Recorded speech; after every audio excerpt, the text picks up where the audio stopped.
Good evening, ladies and gentlemen. Now we will start the second half of our open study session with Bruce Kane in regards to 5G.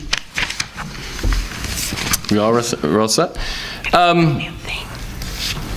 Okay. I want to thank the Dearborn Heights City Council for allowing this special session on 5G and smart meters. I also proposed a special session before the Dearborn City Council, which was not approved.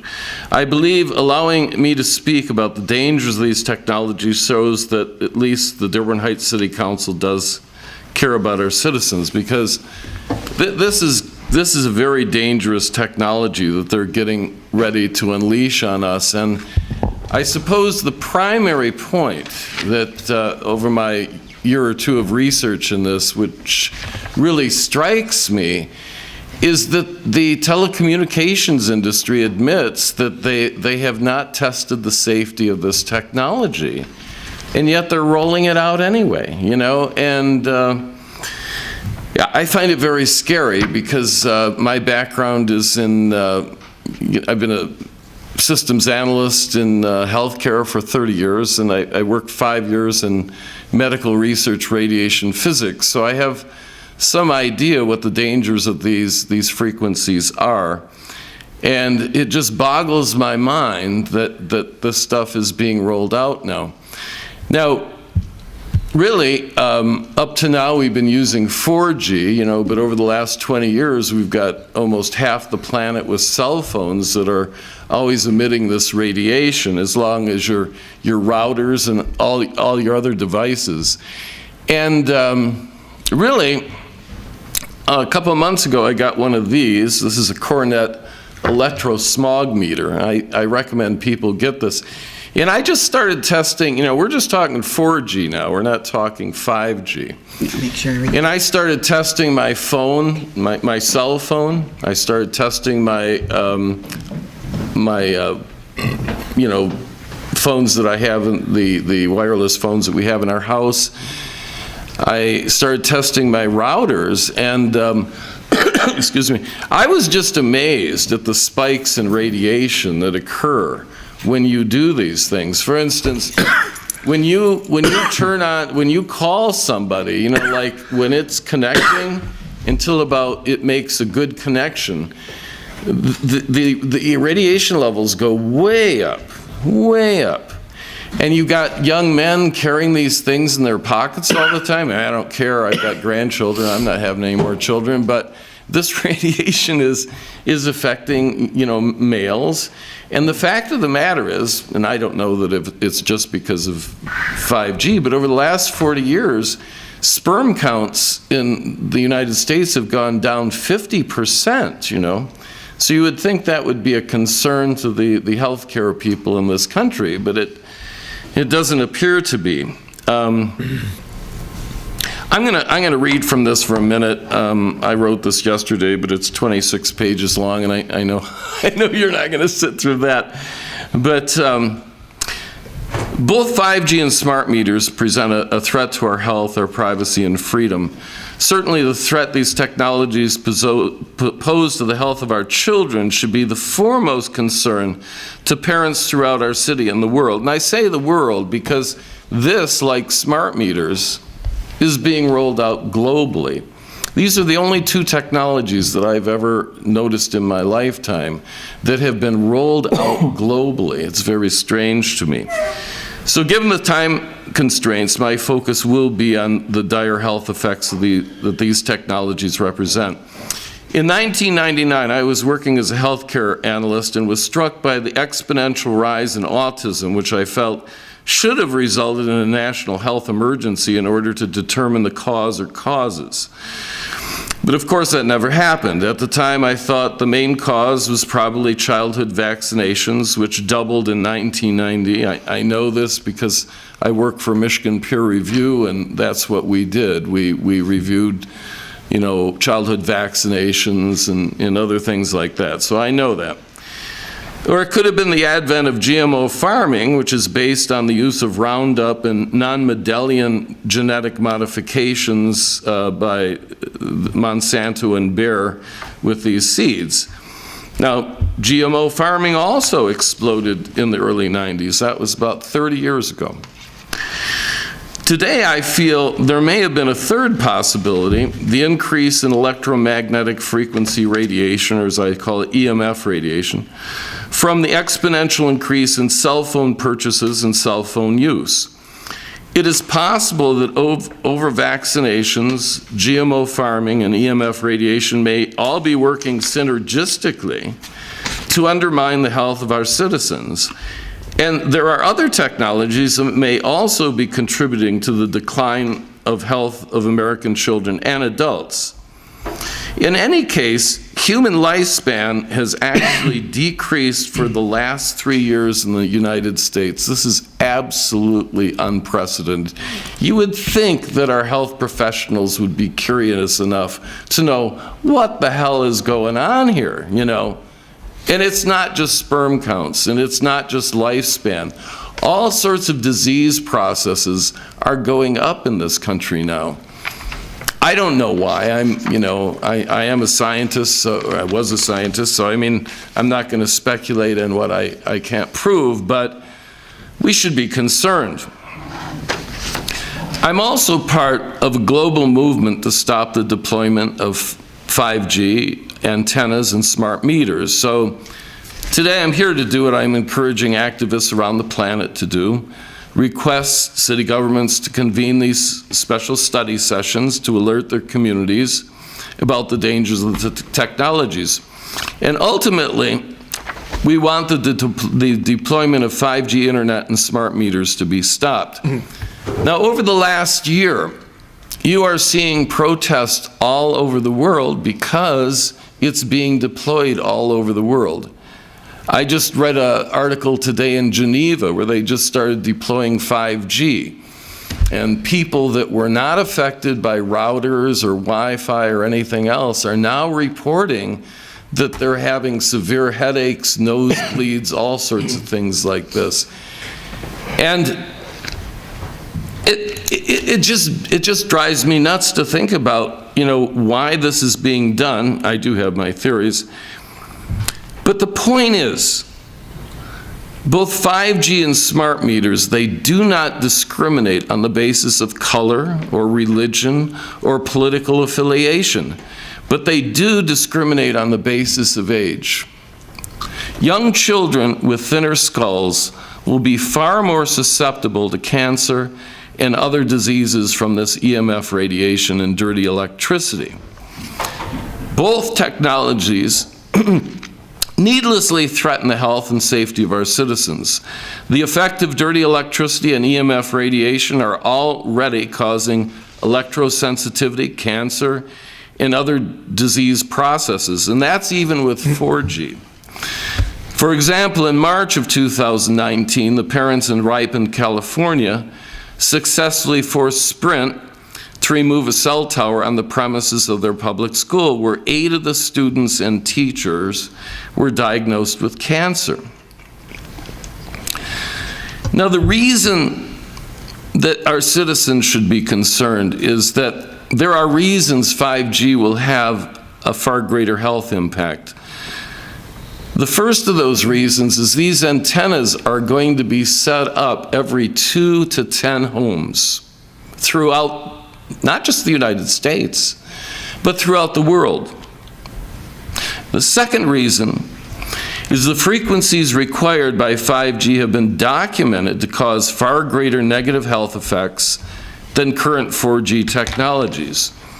This is because of the frequencies, it's because of how densely these devices are going to be placed. It's this whole Internet of Things where these idiots think we need somebody to tell us that we need to buy a new gallon of milk, in our fridge. I'd rather have my health than know that I need to buy something, and that's an invasion of my privacy. And the third thing, which is probably most important, is that unlike 4G, there is no way to minimize your exposure to the 5G radiation. I mean, in my home, we don't keep our phones by our beds. I turn off my router when I'm not using it. my Chrome key, I turned that off. Boy, I was surprised how much radiation that was giving off, and that wasn't even when I was using it. So currently, your cell phone, router, wireless phone operate under 4G. You can take protective measures. There is no way to protect yourself from 5G, as you cannot simply turn off the antenna, which will be 1 to 5 houses away from your home. Your home, workplace, and car will be bombarded by 5G EMF radiation 24 hours a day, 7 days a week, and 365 days a year. There will be no way to protect your family members from 5G, period. It has also been estimated that homes closest to the antennas will result in property values dropping as much as 20%. Nobody is going to want to buy a house next to a 5G tower or antenna. On February 7th, 2019, U.S. Senator Richard Blumenthal, who I don't really like, raised concerns with the lack of any scientific research and data on the technology's potential health risks. At the hearing, members of the wireless industry admitted that no studies have yet been done on the health risks posed by the new 5G wireless technology. So essentially, the entire population of the United States and the world is going to be subjected to a massive lab experiment. I mean, do you not see how crazy this is? We are being relegated to the status of lab rats, and there seems to be no consideration for the precautionary principle. And I mean, when I was working in radiation physics, we dealt with radiated sources, you know. So we observe the precautionary principle. You know, we put those in lead boxes so that we were protected from the radiation. You're not going to be protected from this radiation. There's nowhere you're going to be able to go. There's nothing you're going to be able to do.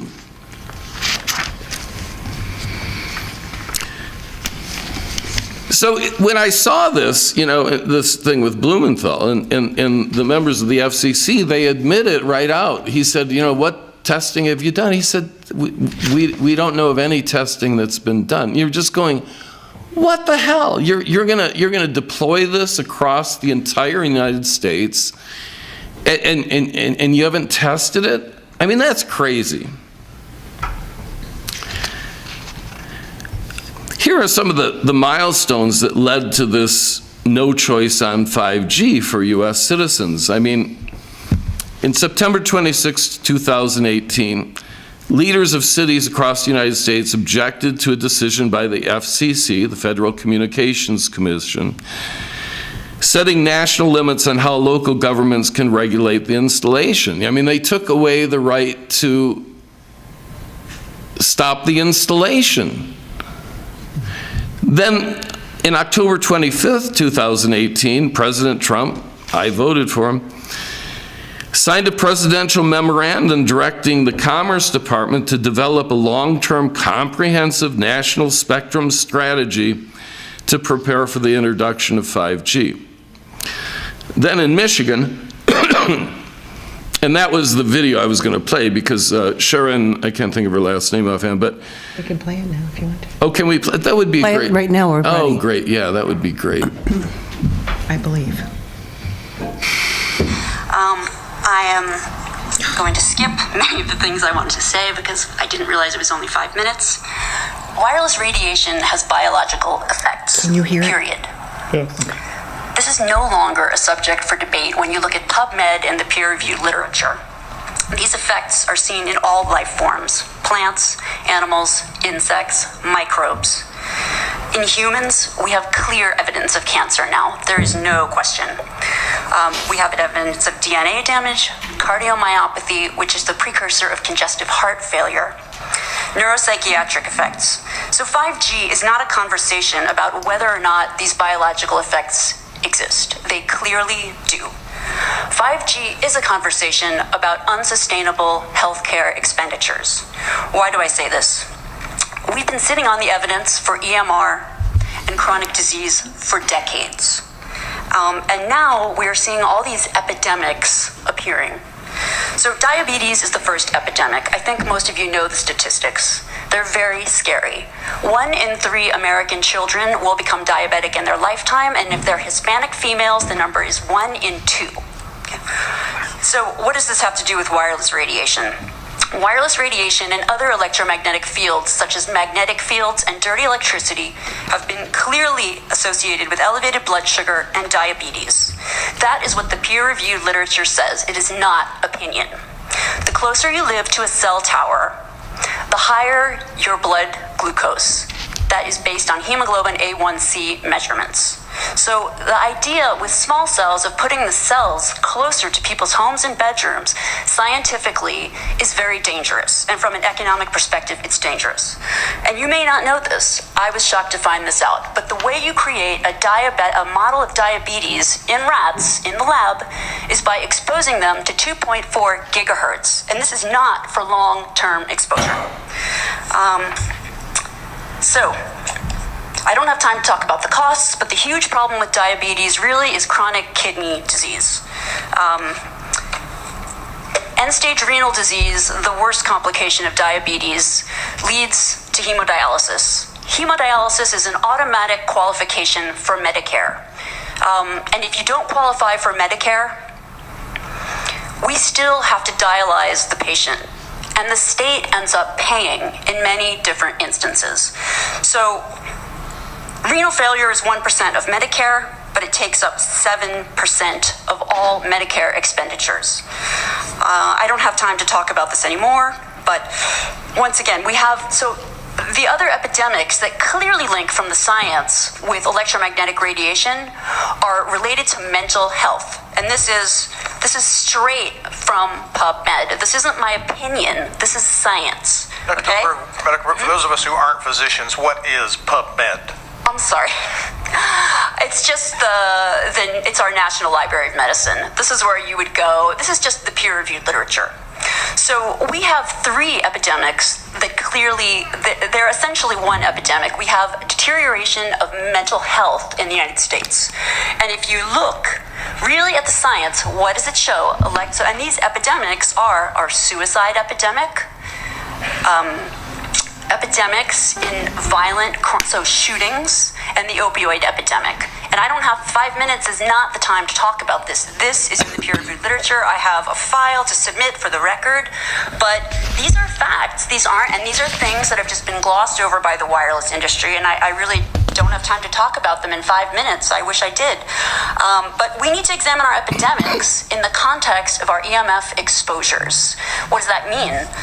That means that the CDC, tracking these epidemics, we need to start measuring how much radiation are people being exposed to. And before we roll out 5G, and this means there are 4 kinds of electromagnetic fields that we know are harmful to human health. So radio frequency radiation, magnetic fields, dirty electricity, and electric fields. Okay? Our exposure, any given person, and all humans are affected by EMFs. Our given exposure has nothing to do with the research that my colleagues are going to cite, with the National Toxicology Program. That is an assessment of the risk of 1 cell phone in the near field, okay? What is our exposure in a day? It's not 1 cell phone. It's cell phones, it's multiple wireless networks, it's smart meters, it's cell towers. It's this sandwich, and it all adds up. And this is a serious problem for occupational health, public safety, and personal safety. And I feel that it's irresponsible to be even talking about the Internet of Things and rolling out a new untested technology when we're not even measuring what are our current exposures from the current networks. Yeah, that's good. Boy, she did a great job, didn't she? Yeah, she did. I'm going to kind of gloss over a few things. One of the best, if you want to do more research on the health things, the international appeal to stop 5G on Earth and space is a good place. And this this will hopefully be included, the link. 5G and smart meters are an existential threat to our health, privacy, and freedom. So if the link's there, you can look at it in more detail. But I'm just going to briefly go over all the problems that are caused by fifth generation radiation. You've got alteration of heart rhythm, you've got altered gene expression, you've got altered metabolism, you've got altered stem cell development, they've got 15 studies on that. Cancers, 16 studies on that. These are all peer-reviewed, by the way. Cardiovascular disease, 17 studies on that. Cognitive impairment, 18 studies on that. DNA damage, 19 studies on that. Impacts on general well-being, 20 on that. Increased free radicals, which cause diseases, 21 articles on that. Learning and memory deficits, 22 articles. Impaired sperm function and quality, and as I just told you, sperm counts has gone down 50% in the last 40 years. I would think that the health community would be concerned about that. Miscarriages, 24 studies on that. Neurological damage, 25 articles on that. Obesity and diabetes, 26 on that. And oxidative stress, 27 studies on that. There are actually thousands and thousands of studies. So, you know, all this is included. So, I mean, you can go to these links, you can do your research. I'm going to just be quick about the other two things, because again, they're covered in here. But the second thing is how 5G and smart meters invade our privacy. Now, since 9/11, September 11th, 2001, the federal government has been normalizing the surveillance of its citizens. We now have 72 fusion centers that are aggregating what you do from multiple sources. So when you get pulled over by the local police, they have huge amounts of information in addition to your driving and criminal record.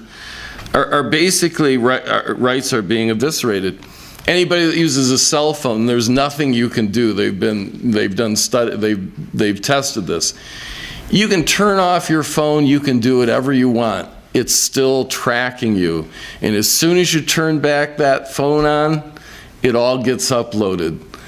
Everything, you know, it's like Sting, you know, every step you take, we'll be watching you. And this is becoming a real thing.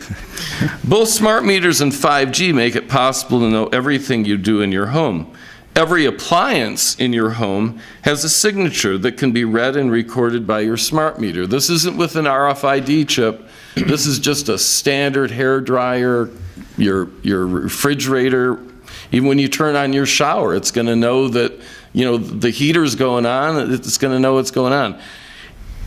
And 5G will actually allow the government to see where you are in your home. It will be actually able to see through the walls of your home. When I grew up, we were taught that our homes were our castles when it came to the Fourth Amendment. In other words, what we did in our homes was not the business of our government. But with both smart meters and 5G, the Fourth Amendment has been rendered into non-existence. And so what did the utilities forget to tell us when they forced us to accept our smart meters? They forgot to tell you that they would be surveilling what you did in your home in real time and selling that information to third parties. This is happening. It's all in this article. But this is a $2.2 trillion market that we're talking about here. And DTE has been totally lying about. I mean, they haven't said anything about it. This is happening. They are making a ton of money off our private data. And this could be sold to bad actors, local police. We don't even know who it's being sold to. I mean, this is what's so crazy. So we're already well down the line as far as that goes. And it's only going to get worse, you know, and I think really what we need to do right now is we're finally waking up to this stuff, and we need to kind of push it back.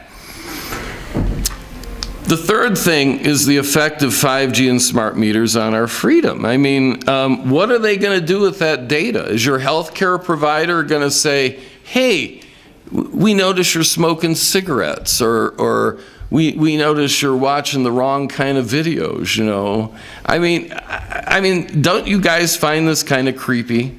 This is already happening. This isn't something in the future. It's already happening. Then you look at China. China already has a 5G system up, and people are losing their homes, their apartments. They're being restricted from taking trains and transportation if their social credit score is not high enough. In other words, everything that they are doing is being scrutinized by the Chinese government, and they're using this to control their populace. You look at Detroit and Toronto. I don't know if you saw this the other week. They hauled this guy out of the city council meeting in Detroit because he was one of those that was opposed to the facial recognition, which again, this is all part, you can't look at it as one thing. The smart meters, the 5G technology are all part of this Internet of Things, as is the facial recognition. And this, Orwell, 1984, Brave New World, Aldous Huxley, and I am, by the way, I identify as a perennial hippie because, Aldous Huxley wrote The Perennial Philosophy, and, so I'm with that. But I mean, that's what's happening there. I have a quick comment. We're all, we're really concerned about this, and I'm an opponent to like the Bluetooth ear thing. This time we have left, what can we do here as a city council? Is this are you here to ask us to do something for you, or just an informational thing here? Well, unfortunately, I've been an activist all my life, and I got a red file for my activity in the Vietnam War, but we knew the big protests could change public opinion. We ended the Vietnam War. 68,000 Americans and a couple of million Vietnamese later, but we did it. With the marijuana issue, I've been an advocate. I was invited to speak with Timothy Leary. I'm not a dumb hippie, or some people might argue with that. But what we did is we rallied and we did many initiatives. I've been involved in at least 10 initiatives, and finally, we can at least grow our own marijuana without any hassles from the government. It was the dumbest thing, the dumbest issue in my life I've ever thought was cannabis, because it never hurt anybody, and I did LSD at 14, which I'm not recommending. The problem is, you're asking, what can we do? And this is why I'm so frustrated. I think I started a global movement known as, it was the International Drug Policy Day in '90. It turned into the Global Marijuana March in 2000. And today, last year, there were over 600 events throughout the world. I think that's what has to happen, because there are groups throughout the world beginning to do this. We have to organize. And unlike in 1990, we now have the internet. I just interviewed with an Israeli in Israel on Skype the other week. So we're beginning to do what can do. But what can you do? This is the frustration. The FCC, when I was talking about this earlier, I don't, if you guys know, or your corporate counsel has an idea, great. But essentially, my understanding of this, and I've studied this for a year, is I don't know that there's anything that you can do. I don't think you can stop. I mean, it would be great to let us know when they begin deploying these things, but I don't know what we can do. A couple of years back, a guy in Australia, he got a tank from one of his friends. He ran down, 18 of these towers. That was the big 4G. But I'm not recommending that. Okay. I've never been for violence in my life. I'm not going to start now.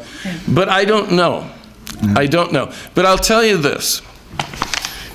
this is not just an issue for government. This is an issue for everybody. I mean, look at all the things that our corporations have done to us over the years. Leaded gas, DES, which was a hormone they gave to women, caused a lot of problems.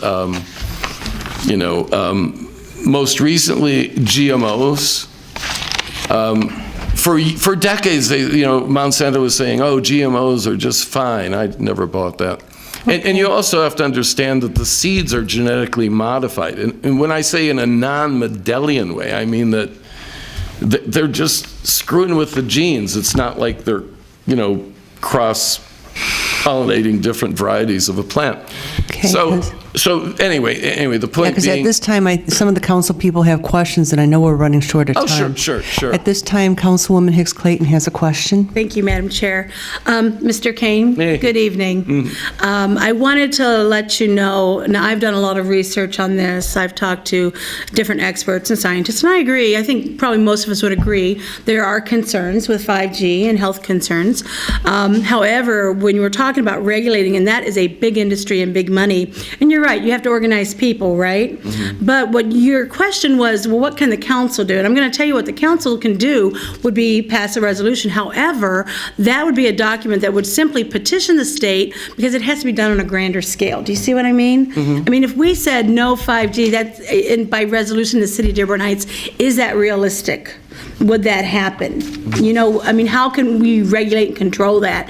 But you really have to go bigger where, like you said, there's global, there's nationwide, there's statewide. You see what I mean? So that's really what the council body can do for you, though I do agree with you because I've done my research.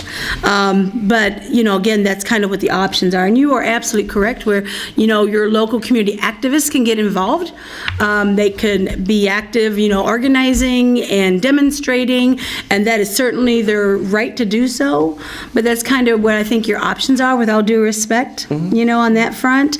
But your question was, what can the city council do? And I wanted to share with you what we can do was that resolution that, again, would be to petition the state. I think anything that you can do is many drops wear away the stone, as they say. So anything you can do. I mean, I think the more communities that just say, we got problems with this, that maybe it'll eventually catch fire and we'll do something. But I hate to be the harbinger of bad news, but like I say, I have been involved as an activist all my life. I have never seen anything this big. And when you read this article, I kind of got carried away yesterday. It's 26 pages.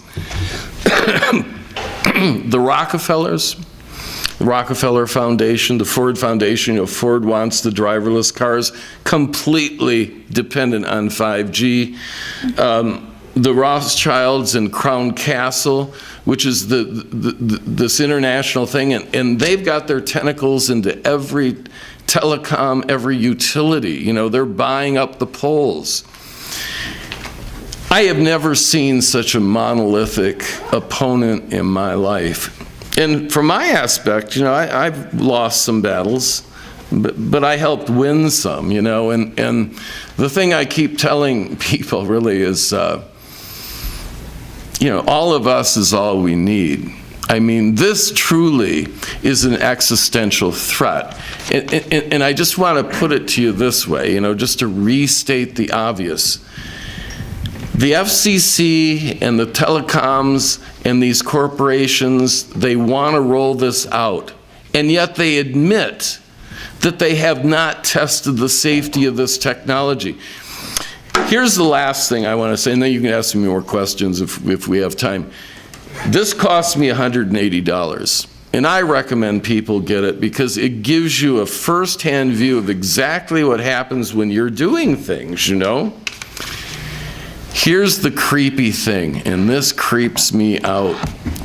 You cannot, this only goes up to, I think, 6 megahertz.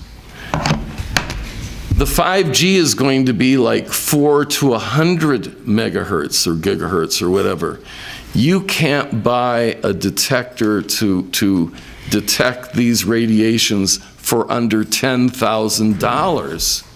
So when they flip the switch on this stuff and people start getting sick, we're not even going to know what's hitting us, because unlike this, with 4G radiation, we are not going to be able to read and see what the levels of the 5G radiation is.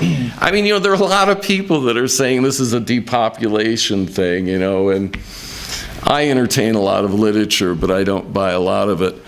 But in the back of my mind, I sometimes wonder, why are they doing this?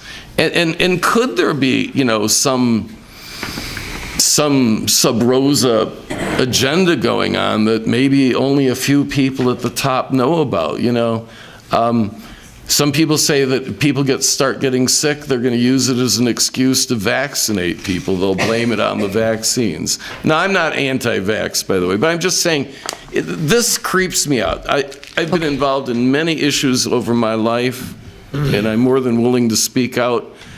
I just don't know how this ends, and it needs to end. Okay, let's open up to more questions. Any more, Councilman Abdullah? Just had a quick question. The only thing I had, and I've gotten all your emails. I know you've been sending us emails and videos. I apologize for that. No, it's fine, it's fine. I like reading that stuff. But the only thing that I kind of, and I'm not saying question you, but where you mentioned that there would be an antenna for every 2 homes. 2 to 10. But it seems like quite extreme, quite honestly. Homes. Houses. Every 2 2 to 10 homes. Homes. Yes. Right? There'd be an antenna, and yet there's been no testing, and yet there's been, honestly, I've seen very little information on it in the national media. I mean, if you search for it, you'll find it. But it just, I don't know, I just had a hard time, honestly, grasping that data, that it's going to be every 2 houses will be an antenna put in, and yet our government wouldn't be out there telling us, hey, this is coming. You should look at who owns the major media in this country now. Okay. And I think you'll find the answer. Any other? Madam Chair? Councilman Constant? Yeah, but, this body, it has no jurisdiction at all over telecommunications. There's a state group that an attorney at a law firm downtown, Kit Chabier, founded regarding communities getting paid for the right-of-way for gas lines, for telecommunications and so forth. But yeah, I mean, this body has just no jurisdiction at all over this issue. Oh, and I agree with you. Yeah, I think you're absolutely right. Okay, at this time, any more questions? Let's open it up to the audience. Come up to the microphone if you've got a question, please. Tell them it's about this, not about it. I know. Don't worry about it. Thank you, Bruce. Thank you. Thank you. My name is Ed Prolick. I want to make a comment on what this gentleman said, okay? Is this, if it comes down to that, the people need to get together when that time comes, when your health insurance want to raise, march down on Washington, sit on the doorsteps, and you'll get something resolved. Amen. Thank you. Any other further comment from the audience? Dana Parrish, 5614 Grinley Park. It was about the first part of the study session. Had to do with the concrete company that did the work, the FEMA work, the area of Hanover between Grinley Park and the street escapes me now. I gave the council at the 25th of last month. Madison. Thank you, Madison. Of last month, I gave you all some photographs of the cement work there, and I was told last fall that it was going to be corrected. It was some pretty bad work. I was told last year that it was late in the season. It was going to be corrected this spring, and I've been down there, and it still hasn't been corrected. Now, I'm not going to say what the name of the company was, because I don't know exactly what the name of the company was, but the company that's responsible for it should have stepped up to the plate, because I understand they're still working for the city of Dearborn Heights. They should step up to the plate and get that concrete fixed.